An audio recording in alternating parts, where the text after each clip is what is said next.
eh ben on va pouvoir y aller. Et donc, je disais, je ne pensais pas qu'on serait aussi nombreux. C'est quand même déjà pas mal. C'est un bon début.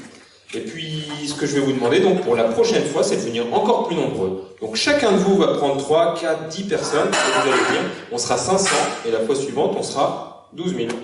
Et avec 12 000, normalement, on remporte les élections. Ça peut être un premier objectif. Je ne sais pas si vraiment remporter les élections doit être l'objectif principal, parce que si on remporte les élections et qu'on élit une personne et que je suis tout seul à la fin, tout seul je ne pourrais pas faire grand-chose. Donc en fait on va surtout se réunir, on va surtout faire grossir l'équipe et puis agir. On est tous là pour ça. Je rentre un petit peu dans le vif du sujet, là il faut peut-être que je revienne un petit peu en arrière à dire mais comment on s'est retrouvé à se réunir ici à 3000 personnes dans cette salle? Ça, je le dis pour la caméra, comme ça passera à nouvel cran. Comment on en est arrivé là? C'est une grande question. Pourquoi je me présente? On va en parler, mais qu'est-ce qui a été réuni pour que je me présente? J'ai du mal à le dire. En fait, c'est arrivé petit à petit, une graine qu'on sème à un moment. Je suis pas d'accord avec ce qui se passe. J'en viens à me dire, il y a deux possibilités. Soit j'arrête d'aller voter parce que de toute façon, c'est du cinéma, parce que c'est une pièce de théâtre, parce que c'est une fable, et parce que ça sert à rien d'aller voter pour des personnes qui ne nous représenteront pas. Soit je me dis, on peut tous agir, on peut tous changer les choses. Si je suis pas d'accord, je vais essayer de faire mieux. C'est ce que je disais à l'instant. Faire mieux, mais tout seul, c'est pas facile de faire mieux. Alors je me serais jamais lancé, sauf qu'à un moment, Anne-France, ma suppléante, qui peut pas être là ce soir, me contacte. J'ai l'idée saugrenue de me lancer dans les élections. On discute, on se rend compte qu'on a les mêmes idées, et on se dit qu'on va peut-être se lancer. Un ami qui se présente, pareil, un candidat citoyen du côté d'Arras, et qui me motive un peu, qui dit non mais si, on va y aller, on va le faire. Et puis ça continue, et puis j'en parle. Et puis je rencontre des personnes qui sont motivées, qui me mettent en lien avec d'autres personnes motivées, et puis petit à petit ça grossit. Et donc là on se lance. Je vais pas dire par hasard, c'est pas un hasard. Mais en tout cas il y a quelque chose qui nous conduit, quelque chose qui nous entoure, quelque chose qui nous aide. Des fois on a trop d'attentes. On se dit je vais le faire, alors voilà. Je vais faire les élections et je vais être élu. Et si je suis pas élu à la fin, il me reste plus qu'à être triste. Et à me dire, donc ça servait à rien. Ou alors, je me lance un petit peu, on voit ce qui se passe, le chemin déjà est beau, on rencontre des gens sur une brocante et ça va devenir le meilleur colleur d'affiche, j'en sais rien. Et voilà, il y a quelque chose qui vient, on l'attendait même pas au départ, des rencontres, on retrouve des gens. Finalement, c'est mieux que ce qu'on aurait pu imaginer. Voilà, là j'ai quelqu'un qui m'a drivé, qui me dit tu fais une petite intro, après tu fais ton développement, questions, réponses, conclusion. On va essayer de se tenir à ça. Et donc l'intro, je crois que c'était pas mal. On va aller sur le développement là tout de suite. Les questions qu'on me pose souvent, parce que si je réponds pas aux questions qu'on me pose le plus souvent, elles vont forcément arriver après. Alors, un journaliste, le premier que j'ai rencontré, m'a dit mais voilà, de quel bord politique vous êtes, de quel camp vous êtes? Grande question, il va falloir que j'y réponde. Moi je me dis, je me présente sans étiquette. Donc sans étiquette, ça veut dire que inclassable. Est-ce que je suis de droite? J'aime mon pays, j'aime ma culture, j'aime mes valeurs. Je sais pas, c'est un peu de droite, ça quand même. Moi, ok, je suis un peu de droite. Est-ce que je considère que on ferait mieux de partager un petit peu les richesses qu'on a? Qu'il y a de l'injustice dans ce monde? Ouais, je suis un peu de gauche aussi. Est-ce que j'ai envie qu'on prenne soin de notre environnement? On parlait tout à l'heure on est au service de quelque chose, au service de la vie peut-être. Alors ça c'est vaste, hein. Ça ne veut pas juste dire mettre des abeilles dans les champs, même si c'est chouette d'avoir des abeilles dans les champs. Ça peut être quelque chose de plus grand, apprendre à nous nourrir autrement. L'environnement, c'est ce qui nous entoure. Quand on voit des antennes 5G qui poussent partout, moi je trouve pas ça très beau. d'avoir tout le temps un téléphone dans sa poche et d'être esclave de ça, ça aussi c'est notre environnement. Le bruit de la route, le bruit du ciel. Parce que vous vous souvenez, pendant le confinement, plus d'avions à un moment. Le silence. C'était chouette. Et donc finalement, je crois qu'on ne peut pas me mettre vraiment dans une case, mais je ne suis pas sûr qu'on puisse mettre qui que ce soit dans une case. Et dès qu'on met une étiquette, on s'attache à quelque chose. Et le plus malheureux dans tout ça, c'est que toutes ces choses que je viens d'évoquer, on va se trouver d'accord en fait. Alors avec des sensibilités différentes, avec des points de vue différents. Mais en fait, on part de grands sujets, on part de quelque chose de global qui intéresse tout le monde, et on va en arriver à se séparer, à se battre, à s'attaquer à plus d'arguments au pire.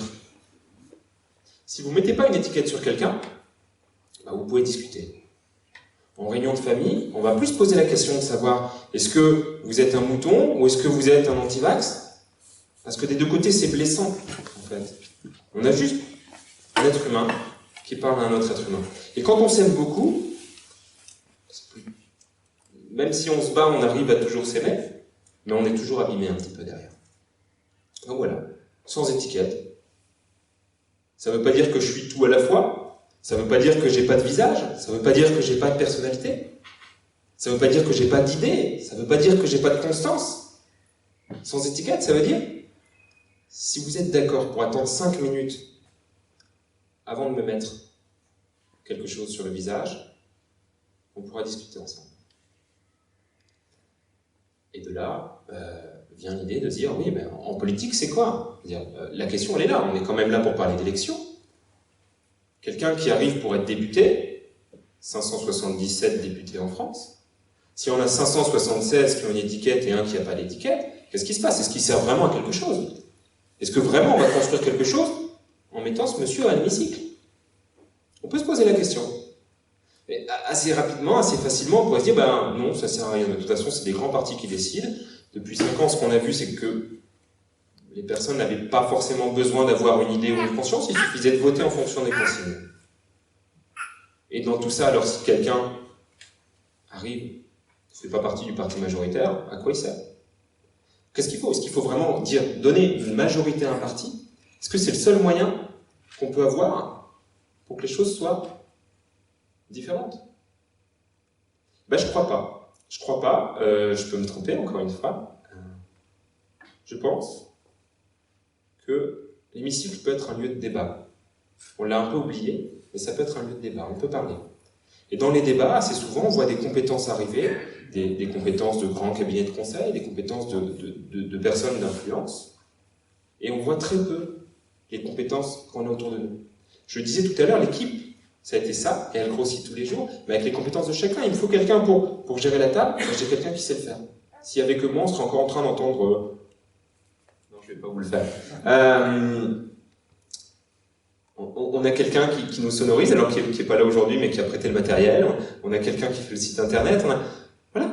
Quand on a besoin des gens et quand on leur fait confiance, ils sont là. Peut-être que si demain on parle, je ne sais pas, de commerce, c'est bien d'aller voir un petit commerçant et pas seulement d'aller voir Michel-Édouard Leclerc. Peut-être. Et de faire remonter ces compétences-là dans l'hémicycle. Alors, probablement que pendant un temps, et au début, Grégory Pamard, ce sera oui le député un peu bizarre en sandales, on parle pas trop avec lui, en plus il vient pas à la buvette, il est pas fun, mais au bout d'un moment, je me dis qu'on peut réussir à faire changer les choses. Alors déjà parce que on a le temps, il n'y a pas d'urgence. Des fois on est oppressé, on a envie que ça aille vite, on a envie que ça aille plus vite. Ouais. On a le temps pour construire. On peut s'arrêter, regarder, voir déjà, commencer par voir les choses qui vont bien, il y en a encore beaucoup, et puis après, dire, qu'est-ce qu'on peut changer? Et donc si j'arrive dans l'hémicycle, avec mes sandales et mon envie de bien faire, peut-être qu'au bout d'un moment, les gens m'écouteront, écouteront ce que j'ai à dire.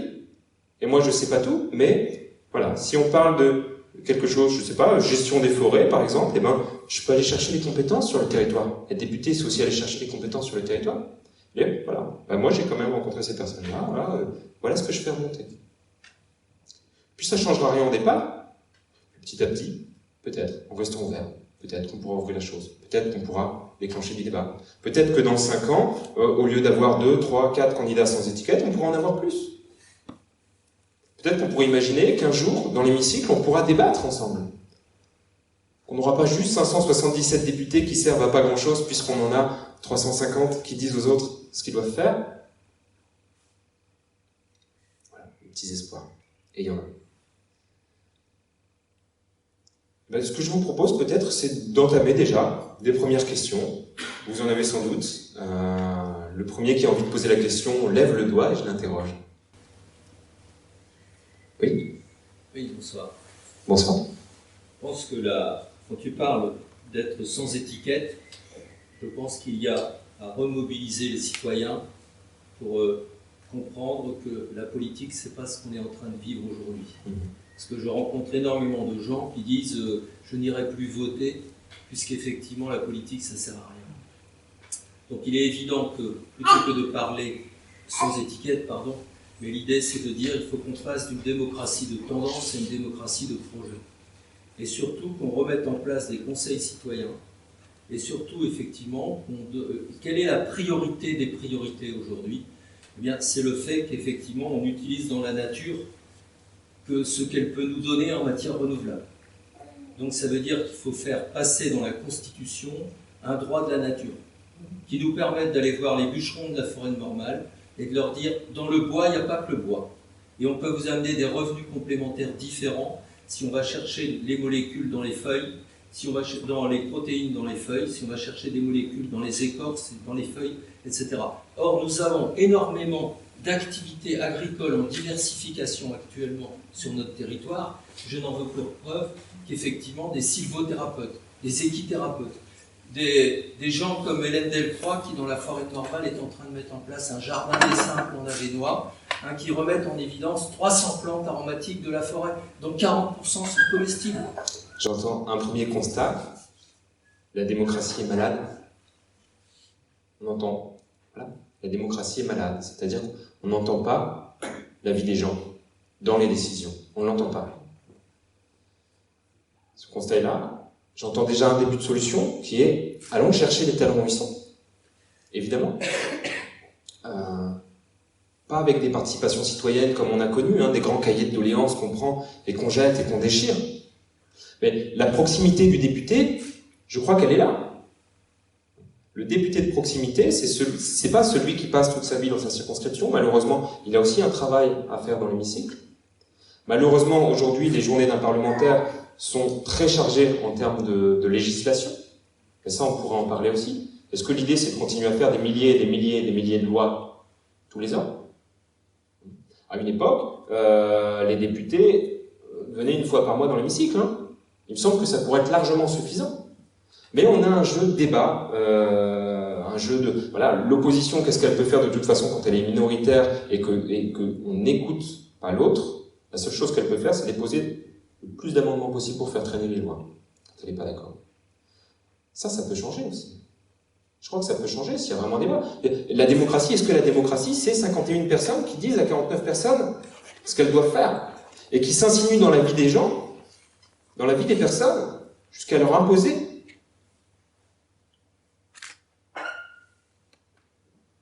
une atteinte à leurs droits fondamentaux? C'est arrivé, et malheureusement, ça arrivera encore, si on considère que la démocratie, c'est de ne pas écouter tout le monde. Il y a aussi le consensus. Voilà. Est-ce qu'on peut atteindre le consensus? Peut-être pas, mais si on discute un petit peu ensemble, on peut avancer. Et si on va écouter les talents, on peut aller chercher les talents où ils se trouvent. Et je rejoins aussi tout à fait, il y avait autre chose dans cette question, ou cette affirmation, parce que c'était un peu les deux. Il y avait autre chose qui est, qu'est-ce qu'on peut créer? Au service de quoi est-ce qu'on peut se mettre?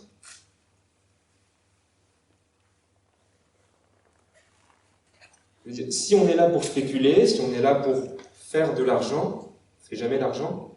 Si on est là pour s'enrichir, on peut rapidement se mettre au service de la destruction.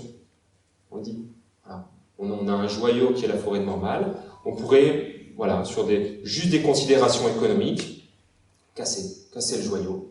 Voilà. Au lieu d'avoir peut-être une pierre brute, on va aller chercher la pierre au milieu, et puis on va casser des facettes, on va aller vite, et puis entre deux, on aura détruit beaucoup de choses. Ou alors on peut aller chercher du lien, chercher des richesses là où on se trouve, essayer de quitter les cours internationaux, parce que le bois c'est ça aussi, le bois c'est sur un cours international, et aller chercher les trésors de notre territoire.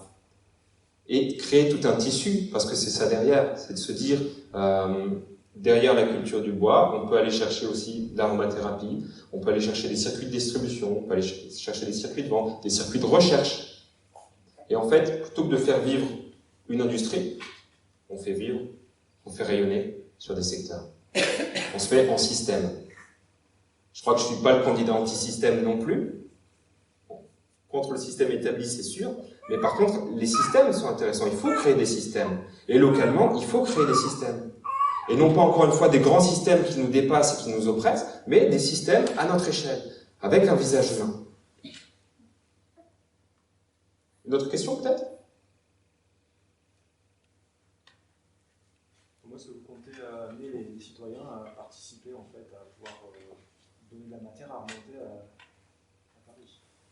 Eh bien, la première des choses, c'est que les citoyens ne participent pas parce qu'ils sont découragés. On a toujours cette impression, pourquoi utiliser de l'énergie? On ne peut pas agir, on ne peut pas faire.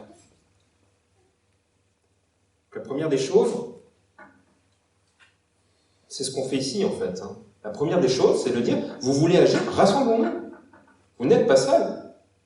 À côté de vous, il y avait votre voisine que vous ne connaissiez pas, qui veut agir avec vous. Et ce qui est merveilleux, c'est qu'en plus, tout ce que vous ne savez pas faire, elle sait le faire. Et peut-être inversement. Donc la première des choses, c'est remobiliser, non pas avec des grands discours, mais avec l'exemple. Commencer petit. Commencer, sur une équipe qui grossit. Restaurer la confiance, parce qu'on voit que ça marche, en fait. Et on est combien, là, ici, À notre première réunion, on était 12, peut-être 13, je ne sais pas. Et petit à petit, ça grossit.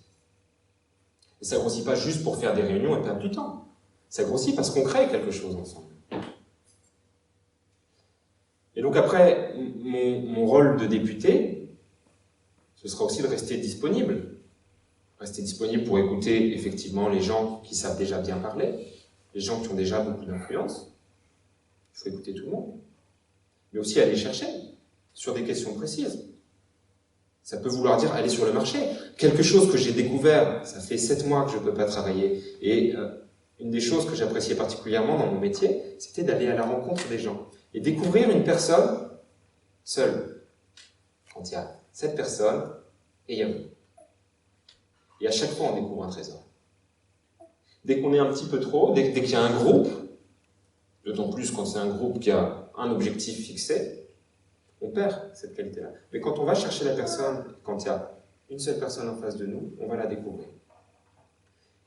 Donc ça, je l'avais dans mon métier, et je suis en train de le redécouvrir aussi en allant tracter, en allant sur les marchés, en allant rencontrer les personnes. Des gens qui me disent « Ah mais vous savez, moi, je ne voterai pas pour vous. » Pas grave. Si déjà vous voulez échanger un petit peu. Sur la brocante de Jeanlin, on est allé. Une personne qui commence comme ça, vous savez, le problème. Et puis finalement, après, on vous rendez compte que c'est quelqu'un qui a un discours extrêmement bien construit. Une personne qui parlait assez simplement, mais assez directement. Quelqu'un qui a connu le milieu associatif, quelqu'un qui a connu l'engagement de sa municipalité, et qui en arrive justement, après avoir expliqué son parcours, à ce constat qu'il faudrait peut-être qu'on s'entende un petit peu. Est-ce qu'on lui donne suffisamment la parole à cette personne-là? Est-ce qu'on s'est déjà dit, écoute, quand on a besoin de lui pour un travail précis, on va le chercher, mais jamais on l'écoute. Jamais on écoute vraiment et profondément quelqu'un. On vous a déjà écouté? C'est une vraie question. Quand quelqu'un nous écoute et quand on est la seule personne importante pour lui à ce moment-là, ça change tout. Donc, d'aller à la rencontre des gens. Voilà. Si on me pose des questions sur les commerces, oui, je peux faire comme tout le monde, à savoir écouter ce que le dernier rapport de la société de conseil a dit, aller chez les think tanks, comme on dit, Ou alors, ben, je peux aller au commerce du coin et lui poser la question. C'est ce que j'aimerais faire. Même s'il m'avait dit, bah, vous savez, moi, je voterai pas pour vous. Vous aurez une permanence dans la circonscription? Une permanence dans la circonscription, oui. Je ne pourrais pas y être tout le temps. L'idée, c'est aussi de pouvoir s'entourer. J'ai appris... c'est pas pour dénigrer les autres, mais quand on apprend que des assistants parlementaires sont pris pour des larbins, voilà, un assistant parlementaire, il n'est pas là pour aller faire vos courses ou pour aller garder vos enfants. Un assistant parlementaire, il est là aussi pour être justement sur place, pour faire ce que vous n'avez pas le temps de faire. Donc si vous n'avez pas le temps de lire les textes de loi, ben, vous avez un assistant qui est là pour les lire. Si vous n'avez pas le temps d'aller écouter les personnes de votre circonscription, si vous ne pouvez pas être tout le temps présent, vous, personnellement, il faut quelqu'un en qui vous ayez confiance, qui puisse le faire. Et puis des fois, le faire personnellement aussi, parce que les propos rapportés, ça ne suffit pas toujours. Donc une permanence, ça c'est certain, il en faut une. Quelqu'un qui puisse recevoir les personnes qu'il demande, je crois que c'est important. Un député a 10 000 € de budget quand même pour ses assistants. Il me semble que on a de quoi faire, quoi. Je crois. J'embauche à mi-temps et au SMIC. Hein. Mais pas de promesse tant que je ne suis pas élu. Ce serait trop facile. Une autre question? Qu'est-ce que tu penses du projet REF 3? Je n'ai pas d'avis sur la question. Je ne peux pas être expert en tout, et pour l'instant, je n'ai pas d'avis sur cette question-là. On pourra en discuter, comme ça j'en aurai. Parce qu'en fait, la problématique que l'on vit, hein, moi qui voyage beaucoup, puis de Wavre-Chasse-Soudenin, nous ne sommes pas dans le même pays si on passe la frontière du côté de Valenciennes. Et on a vu dans les derniers résultats des élections présidentielles qu'on pourrait diaboliser les campagnes, parce qu'ils ont voté majorité, comme les périphéries des villes, pour la peste brune, entre guillemets. Mais non, c'est le fait que les gens n'ont absolument aucune réponse par rapport à des problématiques très simples. C'est le fait de dire, si nous sommes à Denain, nous avons vu des gamins qui n'ont pas vu leur père ni leur grand-père bosser, et qui sont dans une conception du monde où il n'y a pas de futur. Ils sont dans l'assistanat. Sur notre territoire de l'Avesnois, nous avons les agriculteurs en diversification. Mais ces agriculteurs en diversification ont besoin qu'on aille leur chercher des fonds européens dans le cadre du Green New Deal aujourd'hui. Alors pourquoi je te parle du projet REF 3? C'est le projet de troisième révolution industrielle. Et notre région veut être la première région mondiale décarbonée à l'horizon 2050. Donc ça veut dire qu'on va favoriser le gigantisme pour effectivement aller chercher l'excédent de carbone transformé en hydrogène et qu'on récupère l'oxygène dégagé. Je dis, la macroéconomie doit favoriser la microéconomie. Or, nous sommes sur des territoires ruraux dans la microéconomie. Donc ça veut dire que le rôle d'un député, ça doit aussi d'aller chercher les fonds européens nécessaires qui ne nous parviendront pas si effectivement il n'y a pas cette démarche directe à l'Europe. Parce qu'effectivement, sinon, tu vois les boîtes comme Asco Metal, comme disons Boussois, comme Engie, qui effectivement sont en train de prendre toute cette manne européenne. Effectivement, mais la question c'est est-ce que le rôle d'un homme politique est d'aller chercher des fonds? Ça peut l'être, hein, ça peut aider. Ah oui. Mais moi je crois qu'avec la bonne volonté, quand on laisse s'épanouir l'envie d'agir d'une personne, et ben avec des bouts de ficelle on peut faire déjà énormément de choses. Là on va le montrer, encore une fois. Il y a des partis politiques qui vont mettre des dizaines et des dizaines de milliers d'euros. Et de toute façon c'est pas grave parce que c'est le contribuable qui paiera à la fin. Ils sont pratiquement sûrs de faire leurs 5%, sauf quelques surprises des fois, malheureusement. Mais donc, la question, c'est pas seulement d'aller chercher les fonds, il faut aller chercher du sens aussi. L'envie d'agir, du sens et de la liberté. Parce qu'en fait, on ne peut pas agir si on n'est pas suffisamment libre pour le faire. Si on va chercher beaucoup de fonds qui sont assujettis à des cahiers des charges, et si on amène une valise de billets et en même temps une chape de plomb sur les acteurs de terrain, on ne pourra pas avancer. Donc je suis d'accord, il y a des budgets qui sont consacrés, si on peut les employer utilement, c'est très bien. Je le dis, encore une fois, je ne suis pas parfait, mais ça c'est ma façon d'être, et c'est comme ça que je compte représenter aussi la démocratie dans mon pays. Pour moi, l'argent n'est pas un problème. Je ne me suis pas posé la question de savoir comment je financerais cette campagne. Et voilà, je suis peut-être pas normal, mais l'argent n'est pas un problème. Quand on a besoin de l'argent, il y a rien. C'est un point de vue un peu naïf. C'est-à-dire, en fait, en tant que président, directeur général de la Société coopérative d'intérêt collectif Planète Arma, je peux te dire que si effectivement on n'a pas le soutien de la collectivité, on n'est rien. C'est-à-dire, en fait, aujourd'hui, le problème, encore une fois, c'est que la majeure partie des fonds européens sont effectivement complètement squeezés par les labos pharmaceutiques et par, effectivement, les grandes entreprises. Donc, il est évident que le rôle d'un député local en ruralité, c'est effectivement de faire en sorte, d'une part, d'aller à l'écoute des citoyens, ça c'est clair, mais aussi de monter des projets de développement où on puisse effectivement avoir des financements, sinon... Mais je crois que le premier levier, c'est déjà de s'affranchir pour commencer. Oui, je suis d'accord. Dehors d'être élu, je suis d'accord. Ou pas, parce que c'est toujours pareil. Être élu, c'est pas une fin en soi. Là, je suis sur une route pour les élections, et je suis pas tout seul, et tout seul, vous soyez pas là ce soir, de toute façon, si j'étais pas tout seul. Donc, il y a cette première étape. Mais voilà, et si le 19 septembre, ou le 19 septembre, le 20 juin, je me réveille député, il y a encore un chemin, hein. Encore un long chemin. Peut-être qu'il ne sera pas plus facile, hein. J'aurai encore plus besoin d'aide.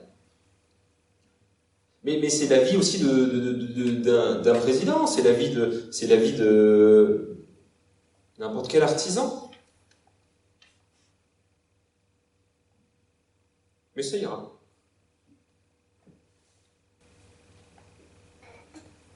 Oui. Je vais poser une question, je pense que beaucoup se la posent. La folie, c'est de faire toujours la même chose et de s'attendre à des résultats différents. Einstein, ça fait bien comme citation. Comment on fait... Voilà. Comment on fait à la rentrée pour ne pas se retrouver dans la même situation sanitaire que l'on a vécue, peut-être que l'on va encore vivre, hein, on commence à voir des signes, etc., où on ressortirait le masque pour les enfants à l'école, où on ne traiterait que les problèmes sans aucune prévention, etc. On a la variole du singe, on aura la grippe de la loutre, le rhume de l'ornithorynque, enfin bref, je ne sais pas, pourquoi pas. Comment fait-on et quel est le discours que vous allez porter pour éviter cela? Alors je sais pas, en tout cas, je pense qu'on est plusieurs ici à ne plus vouloir vivre ce qui s'est passé. Bien sûr. Je pense. Donc, qu'est-ce qu'on fait? Alors, j'ai une première réponse, qui est la mienne et qui est une réponse personnelle. De toute façon, ce sera toujours une réponse personnelle. On ne peut pas agir sur les autres, on ne peut pas forcer les autres en tout cas. Il y a quelqu'un sur qui on peut agir, c'est nous, pour commencer. La première étape, si on n'est pas d'accord avec ce qui se passe, c'est de le refuser. Je vais faire aussi une citation, puisqu'on a cité Einstein, je vais citer Gandhi. Quand un homme réalise qu'il est contraire à sa dignité humaine d'obéir à une loi injuste, aucune tyrannie ne peut tenir. Donc voilà, c'est de dire, faites ce que vous voulez, mais moi je ne le ferai pas. Ça, c'est très personnel. Pour être capable de faire ça personnellement, on a besoin aussi de soutien. Quand vraiment on est seul et quand vraiment on est opprimé, on n'arrive pas à le faire. C'est trop dur. Sauf, voilà, quelques personnes. Donc, la première des choses à dire, c'est non. Non. J'ai bien entendu votre demande, mais non, moi je ne le ferai pas. Ça a des conséquences. Vous pouvez perdre votre métier. Et donc, il faut être prêt à accepter ces conséquences-là. Et puisqu'on a cité Gandhi, on continue dans la lutte non violente. L'originalité de la lutte non violente, et c'est celle-là que je prône, c'est de porter soi-même les conséquences de sa lutte. C'est trop facile d'aller faire la guerre à quelqu'un et de lui tirer dessus. C'est trop facile d'aller détruire des cités, d'aller créer la misère ailleurs. L'originalité de la lutte non violente, c'est de dire « je porterai seul les conséquences de ma lutte ». Je choisis de ne pas obéir à un ordre politique injuste. je perds mon moyen de subsistance, c'est pas grave.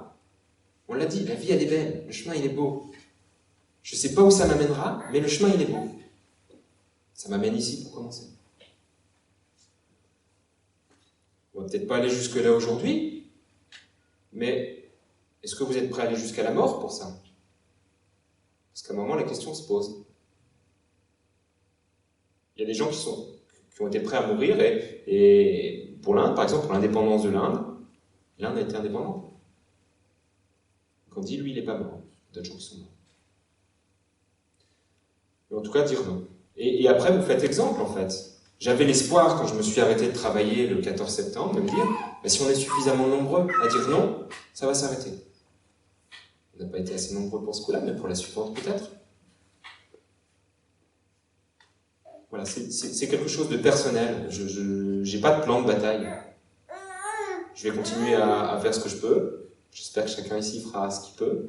J'espère qu'au-delà, ça va marcher. Ça, je ne le ferai pas que en tant que député. Être député, c'est aussi avoir une tribune. Déjà, être candidat, c'est avoir une tribune. Je ne vais pas mentir, hein, je suis là pour ça. Je suis là pour avoir une tribune. Puis plus tard, en étant élu, j'aurai une tribune probablement plus grande encore. Ça claque quand même, le député en sandales. Hein. Et encore une citation alors de Avicenne. Porte des sandales jusqu'à ce que la sagesse t'apporte des souliers. Vous allez voir mes orteils pour un moment encore.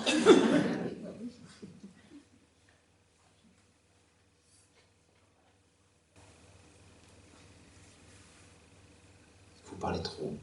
Laissez la place aux gens. On parlera après ensemble. Non. Il y a malgré tout une chose, c'est que Gandhi ne voulait pas la partition de l'Inde entre l'Inde et le Pakistan.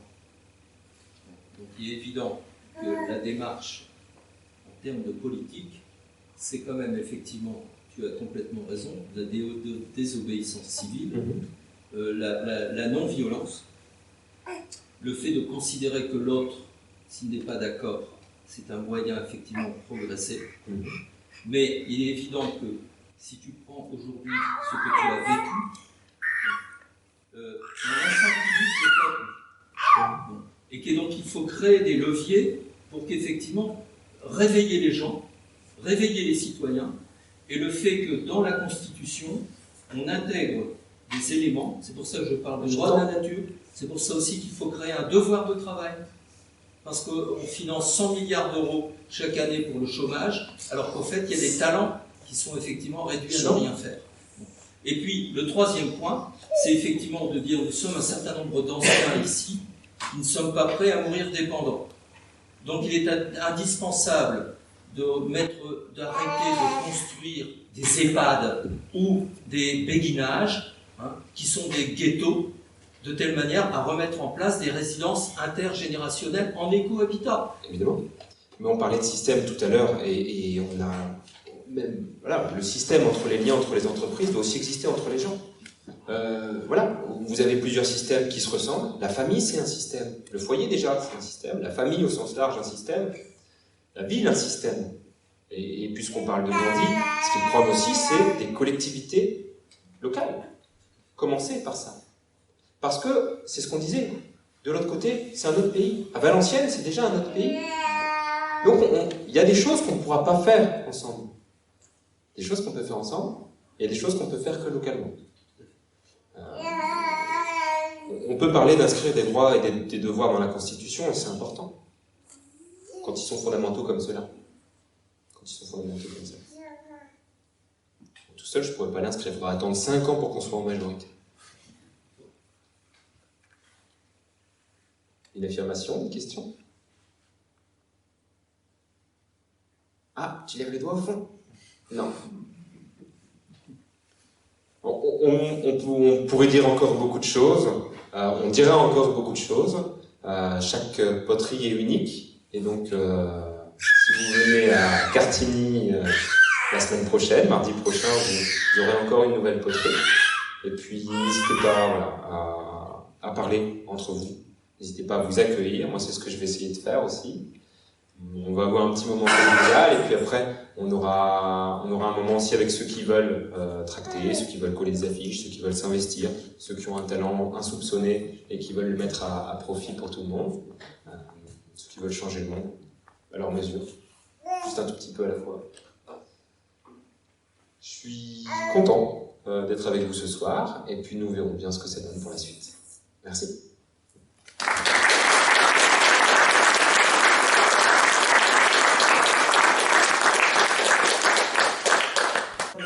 Parce que notre enfant a été diagnostiqué dysphasique.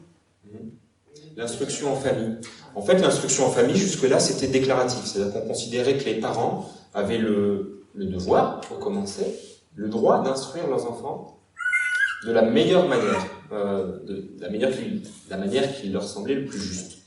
Donc ça, c'était une possibilité, avec quand même un appui, avec quand même des garde-fous. Ça nécessitait des visites, la visite de Monsieur le maire, des visites pédagogiques aussi. On a des personnes illustres en France qui sont issues de l'instruction en famille. Astier, pour le nommer, par exemple. Après, je pourrais en nommer plein d'autres, mais sinon je devrais tous les nommer, ça va être dur. Et Emmanuel Macron, notre actuel président de la République, a annoncé qu'il avait décidé de prendre la mesure la plus importante pour l'instruction en France depuis l'instruction obligatoire, en supprimant la possibilité pour les parents, de manière purement déclarative, de faire l'instruction en famille. Ça, c'est pour la petite histoire. Donc, on peut en parler très précisément si vous voulez. Aujourd'hui, l'instruction en famille, c'est sur un régime d'autorisation. Donc, l'État pourra refuser que vous instruisiez vos enfants de la manière qui vous semble la plus juste. Mais surtout, il y a quelque chose qui est plus grand que ça encore, qui est qu'en est-il de nos libertés fondamentales ?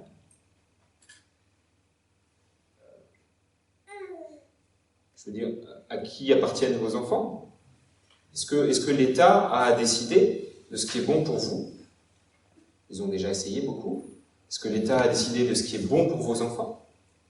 Et jusqu'où ça ira ? Et donc on parlait de lutte non-violence, on parlait de désobéissance civile, pourquoi pas ? Moi je dis juste, voilà, sondez vos cœurs, faites ce qui vous semble juste.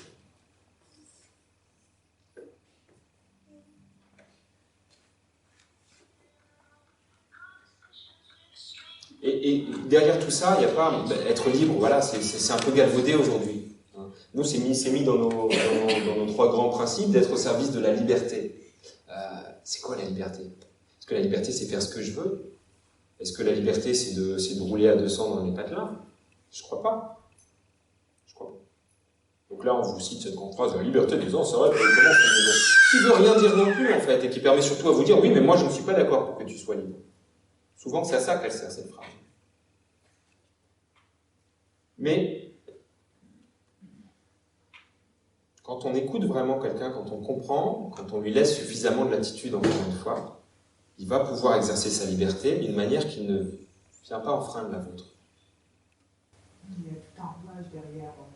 Quand vous avez un enfant qui a une reconnaissance, il y a un souci de santé, vous êtes le parent maltraitant si vous ne vous soumettez pas. Donc même si vous êtes fort et courageux et vous voulez la liberté, mais si on vous enlève votre enfant, vous devenez fou, Oui. et vous pouvez devenir différent, Oui. vous pouvez devenir des gens Désespérés. devenir des tueurs. Vous pouvez devenir désespéré et après il peut se passer beaucoup de choses, donc, effectivement. Il y a tout un rouage diabolique derrière tout ça et, Bien sûr.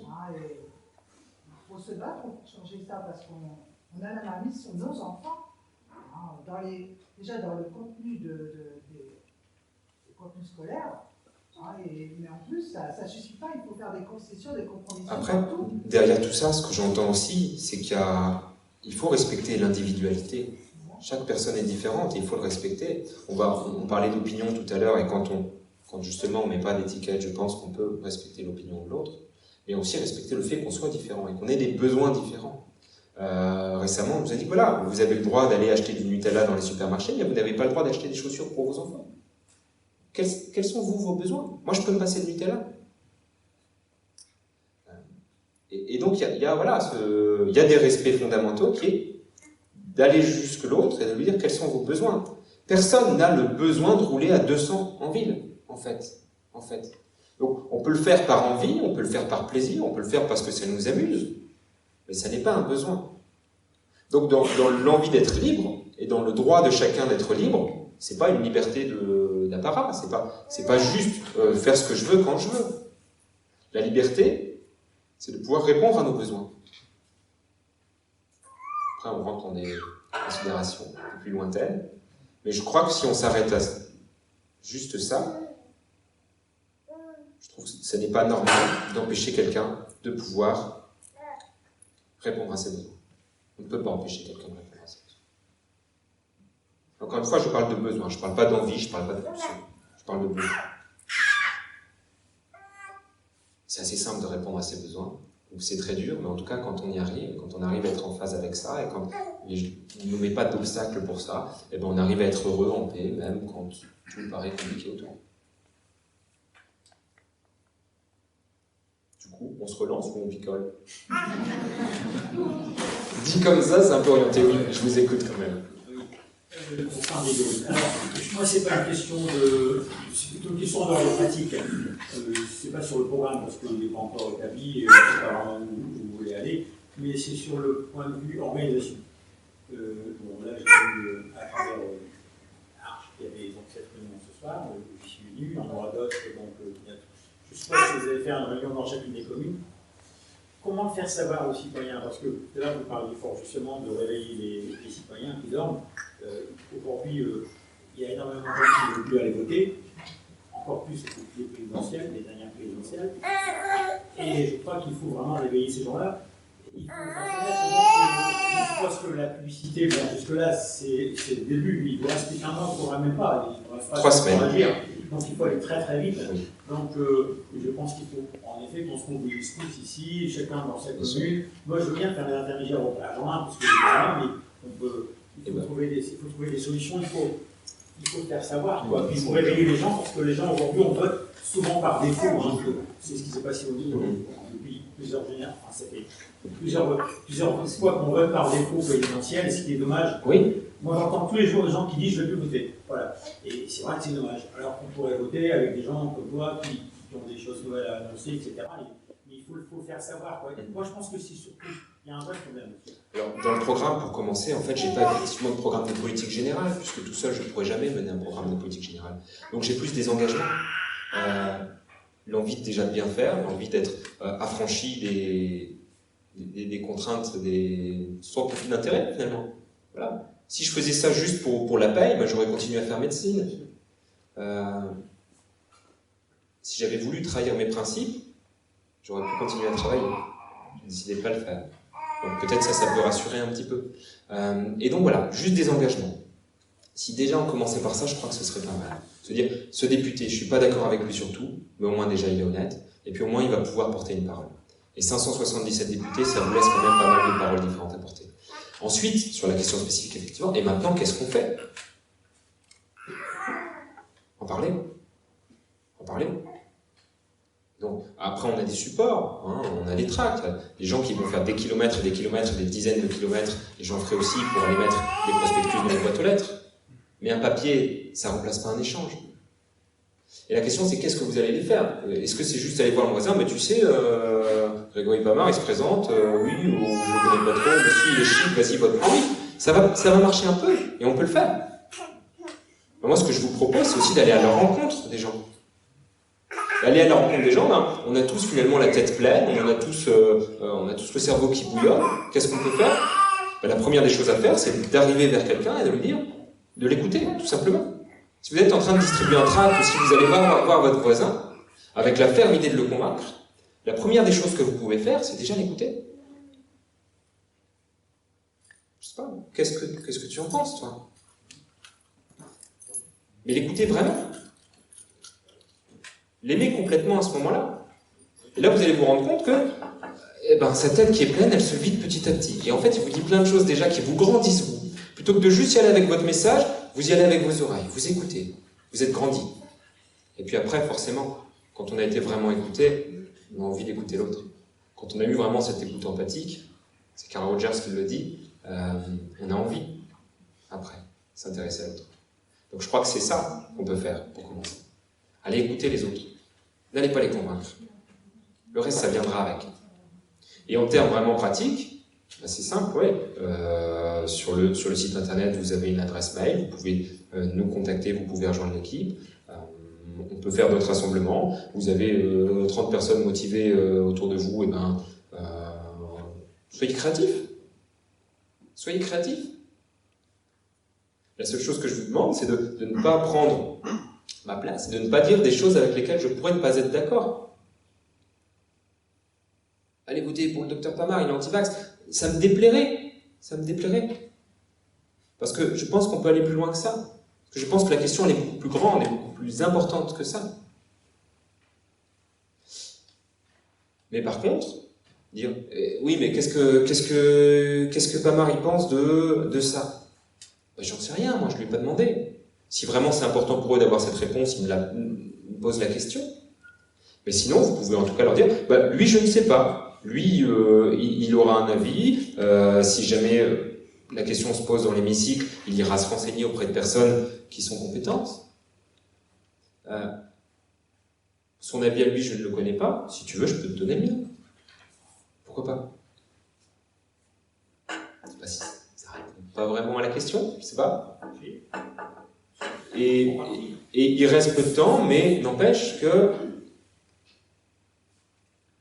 c'est faisable, c'est largement faisable. C'est ce qu'on disait, 50% d'abstention, quoi, quasiment. Je crois qu'il n'y a que 50% des inscrits sur les listes électorales. Donc même pas des gens qui pourraient s'inscrire, mais 50% des inscrits sur les listes électorales qui sont allés voter à la dernière élection. Donc ce qui veut dire qu'en fait, des gens qui ne sont plus d'accord avec ce système, des gens qui vous disent « mais c'est un grand spectacle et moi je n'y crois plus », ben, s'ils votent tous, je pourrais vous représenter dans l'hémicycle, hein. Si tu veux, ton expérience montre que tu es en train de lever une grande espérance. Et cette dimension-là, c'est ce que veut dire monsieur. C'est-à-dire qu'il attend, effectivement, non pas qu'on lui donne des directives, hein, mais de dire comment on peut se répartir la tâche en ne s'enfermant pas chez soi. Et effectivement, en disant tout simplement, on a là une espérance, mais l'idée, c'est de vous redonner la parole. C'est effectivement le fait que vous sortiez de chez vous, et que vous ne vous enfermiez pas dans une conception où la politique, c'est pas fait pour vous. Il faut redonner, encore une fois, une dimension citoyenne par l'expression. Parce qu'on nous a trop infantilisé ces dernières décennies, avec cette vie politique bipolaire qui n'a plus de sens. Ce sont les lobbies qui font la loi. Bien sûr. Tout a été fait pour qu'on ne se sente pas concerné, pour que quand on se sent, par chance, concerné, soit découragé. Voilà. Moi, ce que je constate, c'est que ça marche. Et c'est pas moi qui vais faire marcher les choses, encore une fois. Ça paraît peut-être creux et plat. Donc, à un moment, si un visage peut être utile, j'accepte de prêter le mien. Si une voix peut être utile, j'accepte de prêter la mienne. Mais honnêtement, la seule chose que je peux dire, c'est que quand on se met au service de la vie, non pas en ayant un objectif précis, non pas avec une direction précise, tout va bien. Tout roule. Tout se met en place. Au-delà même de ce que vous pouviez imaginer. Et donc, il y a un espoir peut-être, on est en train de faire quelque chose peut-être, mais c'est que le début. C'est que le début. Mais je ne sais pas ce que ça va donner par contre, je ne peux pas vous dire. Dans 2 kilomètres où le chemin il m'emmène. Des fois on va devoir faire demi-tour. Des fois on va croiser quelqu'un dans un cul-de-sac. Et c'est ça qui est super. C'est pas grave. Il n'y a pas de programme, il faut le construire ensemble. C'est super. Une question? Je vais vous poser une question par rapport à l'espérance, comme disait monsieur, vous pouvez rebondir un petit peu. Quels seraient vos conseils à donner un petit peu aux gens en matière d'espoir, d'espérance, après des mois et des mois de matraquage médiatique, de mise à l'écart, où on sent un petit peu comme le mouton noir? Oui. Je vais étayer ma phrase par les travaux de Louis Fouché, le dernier livre qu'il a sorti, ces vidéos qu'il a fait justement où il parle de revenir sur l'essentiel et de sortir un petit peu du monde très ultra-libéral, très capitaliste, très centré sur l'argent, quels seraient vos conseils pour qu'on se mette un peu en lien les uns les autres et puis aussi se porter mieux? Parce que dans le cadre de mon travail, j'ai côtoyé beaucoup de gens, à force de gratouiller un petit peu, de savoir qu'ils n'étaient pas vaccinés, de savoir qu'ils n'étaient pas devant ça un BFM TV tous les soirs. Ça se sent, mais on sent aussi que les gens ont de la souffrance. La première chose, c'est de découvrir aussi qui on est. Ce matraquage médiatique, effectivement, ça nous sort de qui on est. Depuis le début, depuis notre enfance, on nous sort de qui on est. Il y a un marketing moderne. Voilà, alors je ne sais pas, est-ce que c'est une question de société de consommation? Est-ce que c'est une question de société de surproduction et donc il faut écouler les stocks et maintenant on fait de vous des consommateurs pour écouler les stocks? Est-ce que c'est quelque chose de moins vicieux que ça? J'en sais rien. Mais en tout cas, ce que je peux vous dire, c'est qu'on vous sort de qui vous êtes. C'est qu'aujourd'hui, la Grande Dépression, et ça je l'ai vécu, je l'ai vu en face de moi, en tant que médecin, en tant qu'être humain tout simplement. La Grande Dépression, c'est qu'on ne sait plus qui on est. On s'y perd. On est perdu. Et petit à petit, pour retrouver le chemin de qui vous êtes, en osant dire non. Je disais tout à l'heure. Non, ça, ce n'est pas moi. Je ne veux pas quitter qui je suis. Je veux revenir à qui je suis. C'est pas un chemin qu'on fait tout seul non plus de savoir qui on est.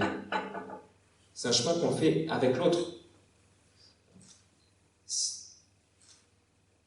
On disait, vraiment pour moi c'est important de ne pas chercher à aller convaincre les autres, mais de chercher à les écouter. Parce qu'on leur renvoie l'image de qui ils sont à ce moment-là. Moi, quand je vous vois, c'est vous que je vois. Des fois, même quand vous ne vous voyez pas. Et quand on parle, des petites choses que je peux essayer de vous renvoyer. À travers moi, vous vous découvrez. Et parce que je me suis découvert à travers vous. Première des choses, c'est ça. Et la deuxième chose, je l'avais en tête, mais je l'ai oublié. Non. Après, une fois que vous savez qui vous êtes, déjà c'est plus simple, déjà c'est moins lourd, déjà vous retrouvez une capacité d'action, une envie d'action. Vous n'avez plus peur. Quand vous savez qui vous êtes, vous savez de quoi vous avez besoin. Vous savez y répondre.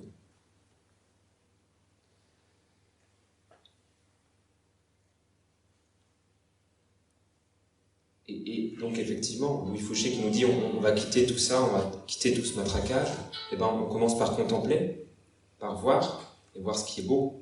On s'arrête, et on voit que cela est beau. Ça fait du bien. Et après on va vouloir créer en fait. On va vouloir créer. En fait on peut tous créer. C'est vraiment ça. Agir pour agir, vous pouvez agir, mais des fois c'est stérile. Vous pouvez agir, mais des fois vous détruisez. Même en voulant bien faire, hein, même en voulant défendre quelque chose de juste, des fois vous détruisez. Créer, ça veut dire que vous rajoutez de la vie. Ça paraît bête, ça paraît entendu. Voilà, il ne suffit pas d'aller jardiner comme on vous a toujours appris à jardiner, en retournant la terre, en mettant des produits, en mettant du truc. C'est pas forcément de la vie. Il suffit pas de semer une pelouse pour faire de la vie. Des fois, il n'y a pas de vie derrière tout ça. Vous le sentez quand vous êtes sur le bon chemin. Vous le sentez quand vous êtes au service de quelque chose. Déjà parce que c'est plus vous qui décidez, parce que c'est une évidence. Et ça, on le sait tous quand on s'écoute, quand on se connaît, quand on apprend à se comprendre. Et le seul moyen de le faire, c'est l'autre. Je crois.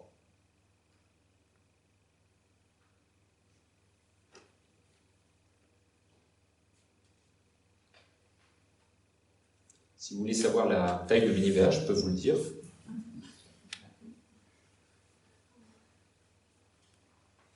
Je sais pas, qu'est-ce que vous en dites? Non? J'ai pas fait assez de blagues, c'est ça?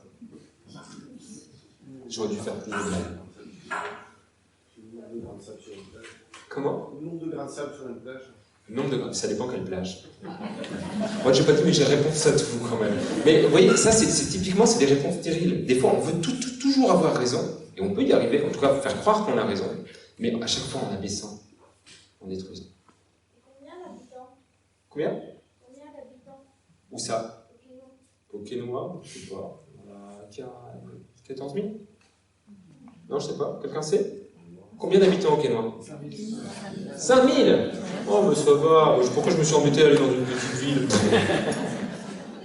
Bon, merci en tout cas. On continue à échanger. Encore une fois, je le rappelle, petite réunion après pour ceux qui veulent, pour les plus motivés. Si tout le monde reste, ce sera génial. Au plaisir.